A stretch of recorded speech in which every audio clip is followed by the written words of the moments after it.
معزز سامعین کرام، سفر کے مہینے کی اسلام کے اندر اور اسلامی تاریخ کے اندر بڑی اہمیت ہے، اور یہ سفر المظفر کا مہینہ یہ اسلام کے اندر بڑا تاریخی مہینہ ہے۔ یہی وہ مہینہ ہے کہ جس مہینے کے آخری عشرے میں آپ صلی اللہ علیہ وسلم اور صحابہ کرام نے مکے کو چھوڑ کر کے مدینے کا رخ کیا، یعنی ہجرت کیا۔ دوستو، ہمیں جاننا چاہیے کہ ہجرت کا کیا مطلب ہے۔ ہجرت جو ہے وہ کون سی چیز ہے، ہجرت کا کیا مطلب ہے؟ تو ہجرت جو ہے یہ عربی زبان کا لفظ ہے، اس کے معنی آتا ہے ترک کرنے کے، چھوڑ دینے کے۔ مطلب یہ ہے کہ اپنے دین پر عمل کرنے کے لیے، اگر مصطفیٰ کے صلی اللہ علیہ وسلم کے دین پر عمل کرنے کے لیے، اگر اپنی شریعت پر عمل کرنے کے لیے، اگر اپنی سنت پر عمل کرنے کے لیے، اگر آقا نامدار صلی اللہ علیہ وسلم کے لائے ہوئے دین پر عمل کرنے کے لیے، اگر قرآن اور شریعت پر عمل کرنے میں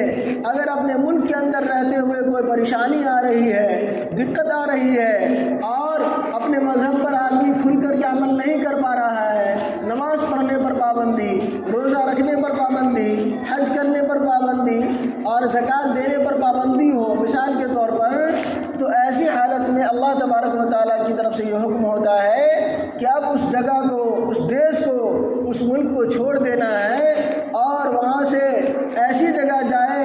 جہاں جا کر کے اپنے مذہب اور شریعت پر عمل کرنے کی مکمل آزادی ہو۔ اگرچہ وہاں پر مکمل اسلامک لا نہیں ہو، مکمل اسلامی قانون نہیں ہو، لیکن اپنے مذہب پر عمل کرنے کی آزادی ہو، اسے ہجرت کہا جاتا ہے۔ یہی وجہ ہے کہ جب آقا نامدار محمد عربی صلی اللہ علیہ وسلم ہجرت کر کے مکہ سے مدینہ گئے تھے تو وہاں کوئی پہلے سے اسلامی قانون نہیں تھا، وہاں پہلے سے کوئی اسلامی شریعت نہیں تھی، اسلامک اسٹیٹ نہیں تھا، لیکن پھر بھی وہ ہجرت کہلایا۔ میرے دوستو،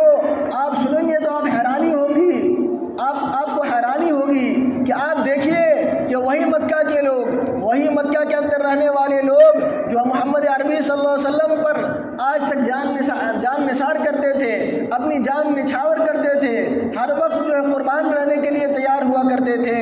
اور اسی پر بس نہیں بلکہ محمد عربی صلی اللہ علیہ وسلم کو صادق اور امین کہہ کر پکارا کرتے تھے۔ صادق یعنی کہ سچا، اور امین یعنی امانت دار۔ آپ صلی اللہ علیہ وسلم کو مکہ کے لوگ کیا کر کے پکارا کرتے تھے؟ صادق اور امین۔ یہی وجہ ہے کہ کیونکہ آپ صلی اللہ علیہ وسلم نے پوری زندگی میں کبھی جھوٹ نہیں بولا، آپ صلی اللہ علیہ وسلم نے پوری زندگی میں کبھی اپنے پڑوسی کو کوئی تکلیف نہیں دیا، آپ صلی اللہ علیہ وسلم نے پوری زندگی میں کبھی اپنے لوگوں کو، اپنے ساتھیوں کو، اور وہ لوگ جن کے ساتھ اپنے آپ صلی اللہ علیہ وسلم کی معاشرت زندگی تھی، ان کو کبھی دھوکہ نہیں دیا، ان کے ساتھ کبھی چیٹ نہیں۔ الغرض میرے بھائیوں، مکہ کے اندر صورتحال یہ تھی کہ مکہ کے لوگ محمد عربی صلی اللہ علیہ وسلم سے محبت کرتے تھے، بہت زیادہ محبت۔ کیوں؟ انہی سب خوبیوں کی وجہ سے، کیوں؟ انہی سب کمالات کی وجہ سے کہ آپ صلی اللہ علیہ وسلم نے زندگی بھر میں کبھی بھی جھوٹ نہیں بولا، محمد عربی صلی اللہ علیہ وسلم نے اپنی پوری زندگی میں کبھی کسی کے ساتھ چیٹ نہیں کیا، کبھی کسی کو دھوکہ نہیں دیا، کبھی بھی بدزبانی نہیں کیا۔ لیکن دیکھیے کہ آپ صلی اللہ علیہ وسلم کو کمال غضب کہ صادق اور امین کہنے کے باوجود جو ہی جب آپ صلی اللہ علیہ وسلم نے مکہ کے لوگوں کو دین کی دعوت دیا، سارے لوگ مخالف ہو گئے، اور جو مجلس لگی ہوئی تھی،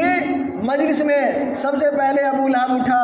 اور کہا کہ لہذا جمعتنا یا محمد، اے محمد کیسی بکواس کر رہے ہو؟ کیا تم نے اسی بکواس کے کام کے لیے ہم لوگوں کو بلایا تھا؟ کیا تم ہمیں ہمارے مٹی کے جو بنے ہوئے خدا ہیں ان کی پرستش سے تم مجھے روکنا چاہتے ہو؟ کیا تم ہمیں لات و عزا کی عبادت سے روکنا چاہتے ہو؟ جو ہماری پرمپرا چل رہی ہے، جو ہماری ریت اور رسم و رواج چل رہا ہے، جس لات و عزا کی عبادت ہمارے دادا پردادا اور پشتہا پشت سے کرتے آ رہے ہیں، آج اے محمد تم نے ایک نیا دین لایا ہے، اے محمد آج تم نے ایک نئی شریعت لایا ہے، ایک نیا قانون لایا ہے، اور نیا قانون لا کر کے ہمارے پرانے قانون کو ختم کرنا چاہتے ہو، ہمارے راستے میں تم رکاوٹ بن رہے ہو، تم کیسی بکواس کی بات کر رہے ہو؟ اس کے بعد اس وقت سے جو ہے سارے جو ہے جتنے بہت سارے مکہ کے جو کفار تھے، مشرکین تھے، وہ آپ صلی اللہ علیہ وسلم سے دشمنی مول لے لیتے ہیں۔ اس کے بعد مسلمانوں کو موقع بموقع طرح طرح سے تکلیفیں دی جاتی ہے، لیکن محمد عربی صلی اللہ علیہ وسلم نے اپنے دین کے کام کو نہیں چھوڑا، اپنے مشن کو نہیں چھوڑا اور مستقل اور کنٹینیو اپنا دین کا کام کرتے رہے۔ جب لوگ جو ہے مذہب اسلام کی طرف مائل ہوئے، اس کی طرف اٹریکٹیو ہوئے، تو جو ہے مکہ کے جو کفار تھے، مشرکین تھے، ان کو بڑی بے چینی ہوئی، ان کو بڑا صدمہ ہوا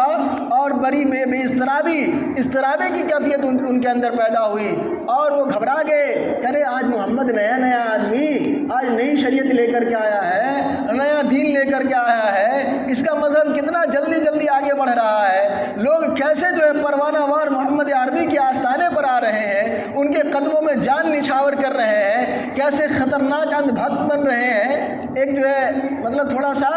گاؤں دیہات کے الفاظ میں کہ کیسے خطرناک کیا ہو رہے ہیں، ان کے فالوورز اور متبعین بن رہے ہیں، کس طریقے سے ان کے اوپر جان نچھاور کر رہے ہیں، ان کے اندر کیا ہو گئی، بوکھلاہٹ ہو گئی۔ اور ان لوگوں نے، مکہ کے لوگوں نے یہ فیصلہ کیا کہ اب مسلمانوں کو ہر طریقے سے کیا کرنا ہے، پریشان کرنا ہے۔ چنانچہ آپ دیکھیے کہ کبھی حضرت بلال رضی اللہ تعالیٰ عنہ کو تپتی ہوئی ریتیلی زمین پر لٹا کر اور سینے پر پتھر رکھ کر کے مارا جاتا ہے، کبھی ریتیلی زمین پر گھسیٹ کر کے مارا جاتا ہے، کبھی حضرت عمار رضی اللہ تعالیٰ عنہ پر ظلم و تشدد کے پہاڑ توڑے جا رہے ہیں، کبھی حضرت عمار ابن یاسر رضی اللہ تعالیٰ عنہ پر ظلم و تشدد کے پہاڑ توڑے جا رہے ہیں، کبھی حضرت سمیہ رضی اللہ تعالیٰ عنہ کو برچھی ماری جا رہی ہے۔